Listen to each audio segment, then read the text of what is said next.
কল্যাণ সুকান্তর বাকযুদ্ধ অব্যাহত।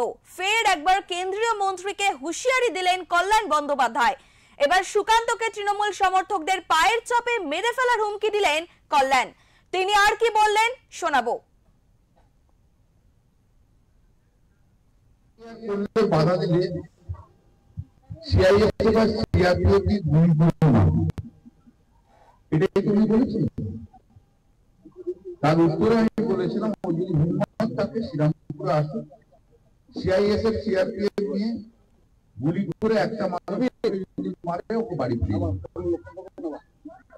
তো হঠাৎ নোটিশ একটার সময় 20টা মোটরসাইকেল নিয়ে এসে বলছে কল্যাণ কোথায় কল্যাণ।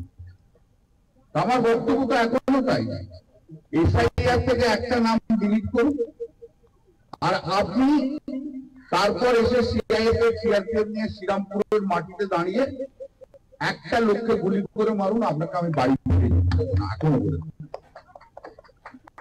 ঘুরিয়ে দিলে হবে না, নাটক করে দিলে হবে না। আর চ্যালেঞ্জ শুনুন, আপনাকে এখন চ্যালেঞ্জ দিলাম,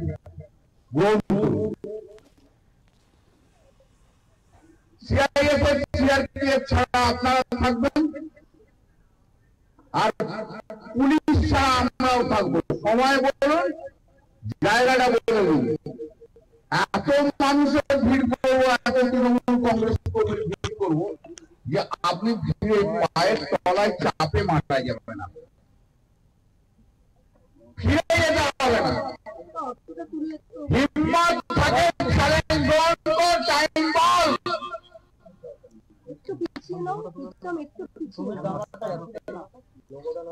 কাল থেকে কালী পুজোতে ব্যস্ত থাকবো, 24 তারিখ পর্যন্ত বাদ দিয়ে তারপর বলুন কোন দিন আপনার হিম্মত হবে সিআরপিএফ ছাড়া আসবেন এখানে। আর আমরাও থাকবো, কোন পুলিশ থাকবে না। কত বড় বাপের বেটা হয়েছেন আমি দেখবো, কটা মায়ের দুধ চেয়েছেন দেখবো, দেখবো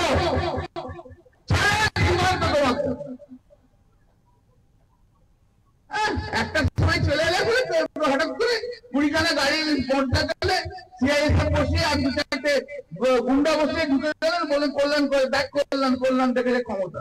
আমার ক্ষমতা দেখেছো? আমার ক্ষমতা আমি 5 বছর অন্তর অন্তর দেখাই। 2014 মোদী যখন বাপিয়া লাইডিকে দিয়েছিল তখন 2.5 লক্ষ ভোটে হারিয়ে পার্টি।